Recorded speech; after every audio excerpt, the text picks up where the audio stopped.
Hello, and welcome again to Living English. Today, we'll look at reporting on something you did, and we'll look at more of the little words called prepositions. But first, let's see sisters and brothers. In the last episode, Anne was at the market. She was buying food to cook at Sarah's house when she thought she saw her brother. We catch up with her at the market when she comes across somebody else she knows.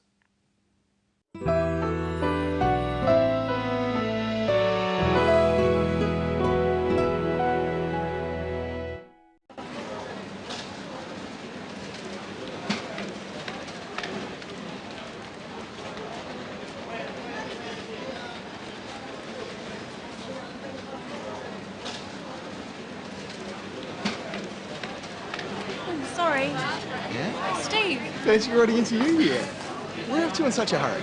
Oh, nowhere. I thought I saw someone I know. Oh, where? Oh, it's okay. He's gone now. Must have made a mistake. You got time for a coffee? Yeah, okay. Yeah? How about here? Fine.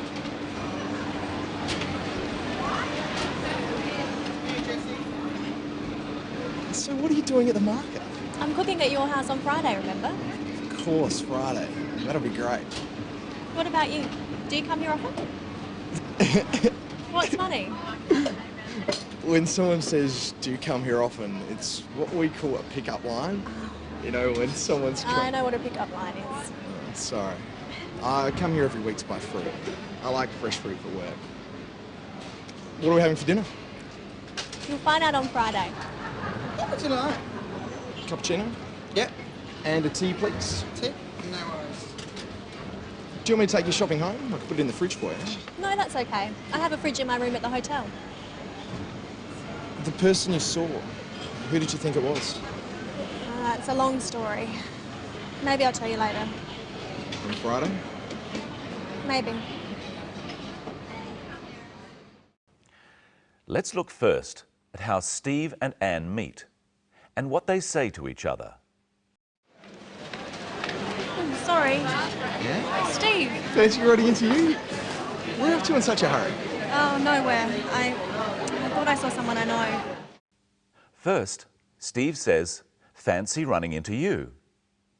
He is surprised at meeting Anne by chance. To run into someone means to meet them by chance, not by arrangement. Practice saying, "Fancy running into you" with Steve. Fancy already into you? Steve asks her a question. He says, "Where are you off to in such a hurry?" Where are you off to means the same as where are you going? Listen again to Anne's answer. Oh, nowhere. I thought I saw someone I know. We say, "I thought," to talk about ideas we have that might change or that we're not sure about. Anne says that she thought she saw someone she knows, but she isn't sure. Practice saying, "I thought I saw someone I know" with Anne. Oh, nowhere. Oh, nowhere. I thought I saw someone I know. Notice that this has two past tense verbs, "I thought" and "I saw," because both the thinking and the seeing took place in the past. Let's practice saying, "I thought I," with some other examples. Had my passport with me. I thought I had my passport with me. Phoned you yesterday. I thought I phoned you yesterday. Had plenty of time. I thought I had plenty of time. In all these examples, saying "I thought" really means that you now realize you were wrong. I thought can be used in another way, to tell someone else they are wrong. For example, I could say, "I thought I said don't be late." Try these examples. you had the keys. I thought you had the keys. He booked the hotel. I thought he booked the hotel. They said 10 o'clock. I thought they said 10 o'clock. Later, Anne admits to Steve that she thinks she was wrong. Listen to what she says. I must have made a mistake. Must have is short for must have.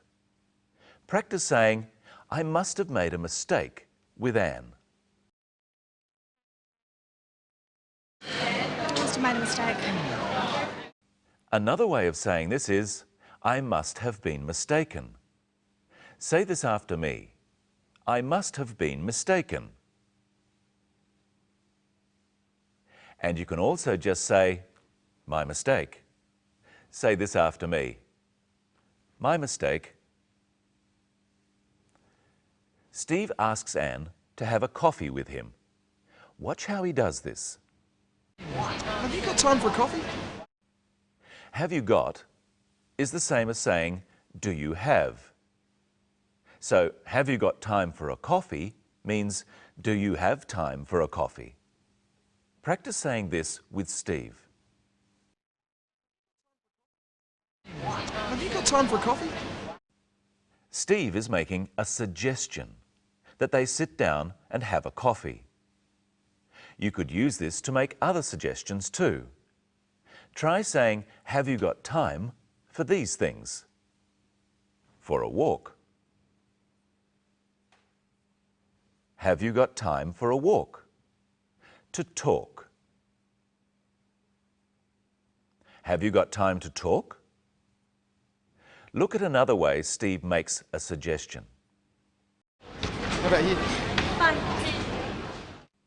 When Steve says, how about here, he's making a suggestion. How about means, what do you think about? Or, is this okay?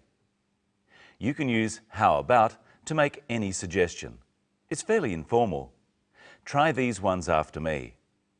How about going to the movies?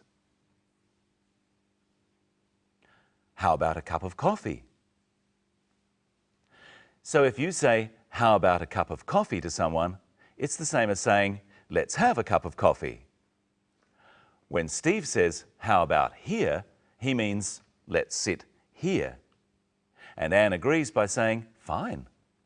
Fine is the same as okay. Do you mind if I sit here? Oh, that's fine. Hello, Michelle. Hello, Brenton. Hello, everyone. Fancy seeing you here. Well, how are you?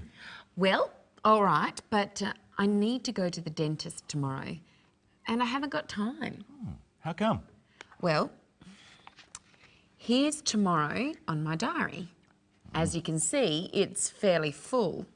So where will you be at 10 o'clock? At the hairdresser's. I'll be there for 2 hours. Really? Where will you be at 1 o'clock? At the supermarket. I must get my shopping done. Where will you be at 3 o'clock? At the hospital. I must visit my aunt, who's very ill. You're right, you can't go to the dentist. I'm okay with that. Let's look at when we use at before names of places. First listen to Steve and Anne. So what are you doing at the market? I'm cooking at your house on Friday, remember? Steve asks Anne what she's doing at the market.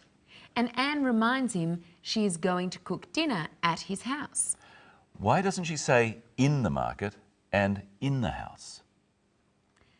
Sometimes you can use in, but we use at when we're talking about a place such as an address, a type of business, or a place outside. Say these ones after me. At home. At work. At the office. At school. At 23 Mitchell Street. At the bus stop. What about in? In can only refer to something which is enclosed. Like a room. Yes. Or something which has an inside and an outside. So we always use in for cities or towns and countries. So we are in Australia. Yes, because we're not out of Australia. Repeat these after me. In Tokyo. In China. In the kitchen. In the water. In the supermarket. Before you said at the supermarket. At can mean inside or outside. In can only mean inside. We've already seen at used for times. At 10 o'clock. Now, remember at and in are called prepositions. What other prepositions can we use to describe where something or somebody is? First, let's look at another part of today's story. Do you want me to take your shopping home? I can put it in the fridge for you. No, that's okay. I have a fridge in my room at the hotel. They both talked about putting the food in the fridge. Fridge is short for refrigerator, a place to keep food cold. Again, we use in to talk about an enclosed space that has an inside and an outside. And also says, in my room. Here's a box, Brenton, and an apple. You tell me where the apple is. It's in the box. Now, where is it? It's on the box. We could also say it's on top of the box. And where's the box? It's under the apple. Now, if I hold the apple here, It's above the box. Or we could say it's over the box. and where's the box? It's beneath the apple. Or we could say it's below the apple. So we use on and under when the apple and the box are touching. But when they're not, we use over or above and beneath or below. So I would say the plane is flying above the ground and worms are beneath the ground. Let's revise. You say where the apple is.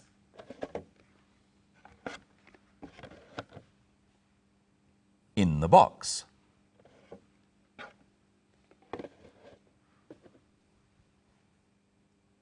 On the box.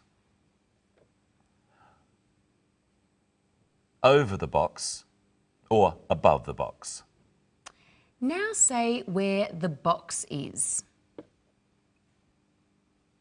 Under the apple. Beneath the apple or below the apple. There's two more to learn. What am I doing now, Brenton? You're putting the apple into the box. Into. We use into when talking about actions. Putting the apple into the box. Going into the house. Getting into the car.